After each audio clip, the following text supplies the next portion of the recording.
ハロー、漫画先輩ヒアー。スターティング、ホワイト。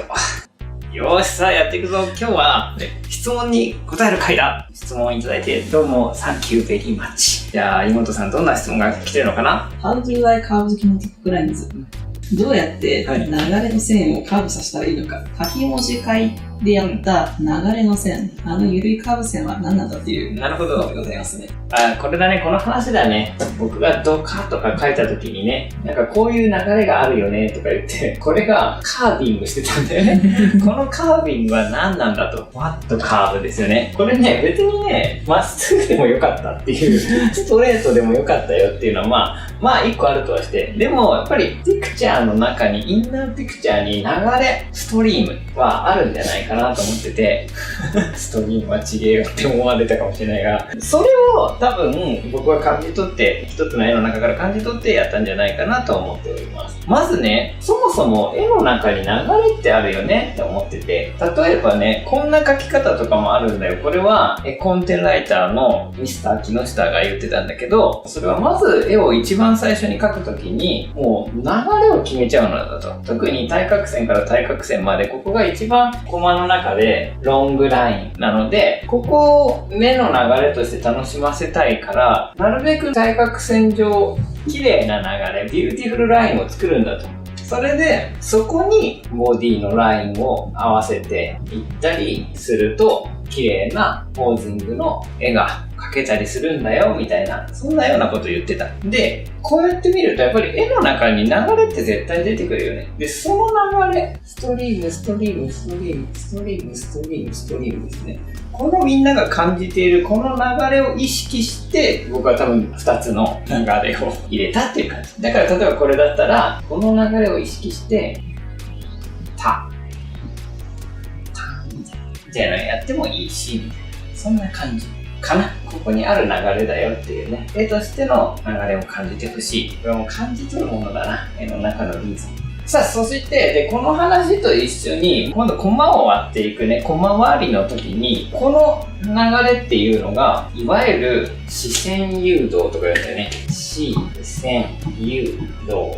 これは視線は目の動きね。アイムービングライン。誘導は引っ張る、導く、カム。アイライン。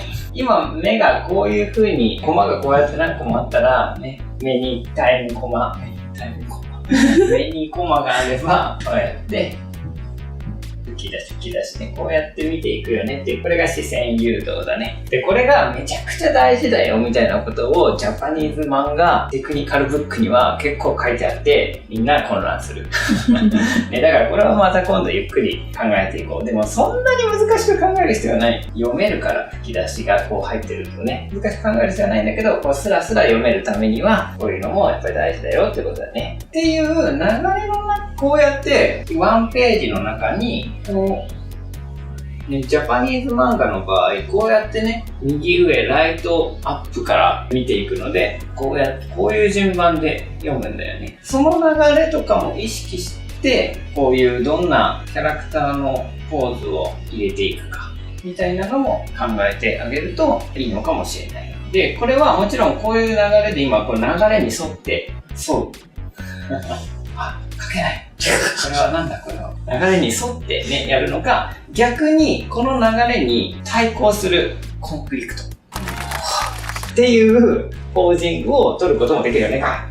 その方が、こっちの流れに対してこう向かった方が、衝突感、コンフリクトフィーリングがパワフルな感じなのかなっていうのもあるよね。っていうことの延長で言うと、これもジャパニーズ漫画テクニカルブックにオフンしばしば書いてあることなんだけど、それが何かっていうと、右側の方が強いよっていうことね。右の方が強くて、左の方が強い強敵とか強いやつとか出すときとか、こっち、右側の方から左に行く方がパワフルなんだと。みたいな話って書いてある。例えばパンチングも、右から左にこうバーン殴ってブベラン。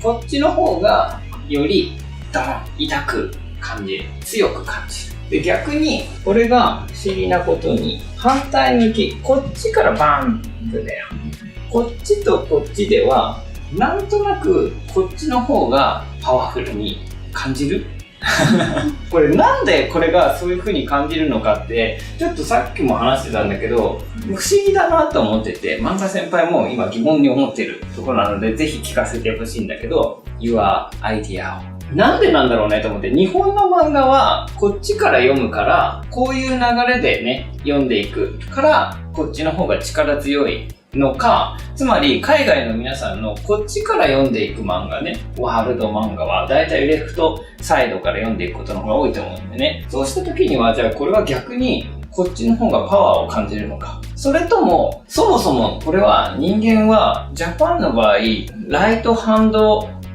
利きが多いんですよ。右利きが多いんですよの人がジャパンは多いから右利きが書くからこっちの方が力入るわけね。だからそうなのか。しかしそもそも人間は確かこっちに回る方が力が入るのだという話も聞いたことは僕はある。こっちに回るよりもね、こっちに回った方がよりパワフルに感じるというかやりやすいと聞いたこともあって、だからそもそもただ単純なワンピクチャーとしても一方こっち側の方が強いのか、これはどうなのって思うので、ぜひこれを解き明かしたいところだね。みんなはワールドのピーポーはどうフィーリングだで、視線誘導はとっても大事なファクターなので、これはまたね、今後一緒に学んでいこうっていう感じで、今日は基本的にはね、流れを意識して掛け持ち入れたんだよってことと、なんとなく右からの方が強い。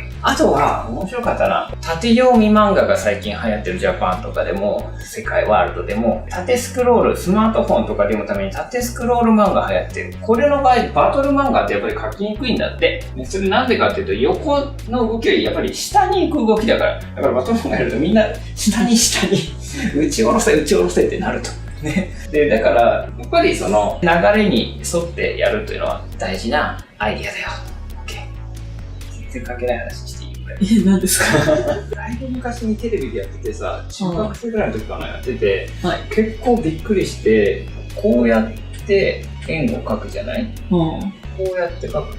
ここに指を置くのと、ここにこう指を置くのでは、パワーの出方が違うんだっていうのがあって、もうこれ不思議で、みんなこうやってこの絵描いてここに手を置くじゃない。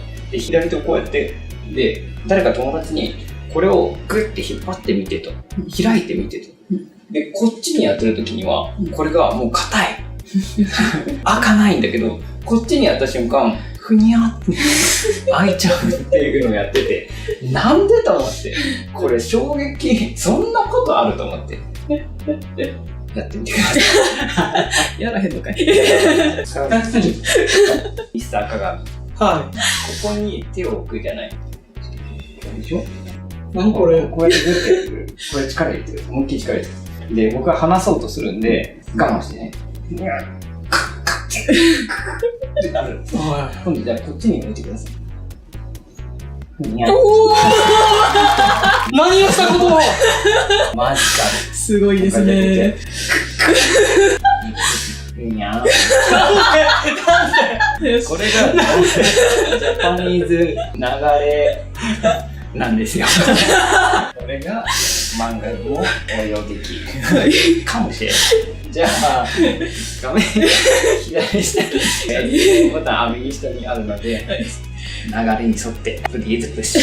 画面下にも赤いボタンがあるのでプリーズプッシュ。またファンボックスね、もう待ってます。ペイトリオンも待ってます。それからみんなに見てもらいたいんでリツイートとかもお願いしてます。じゃあまたね。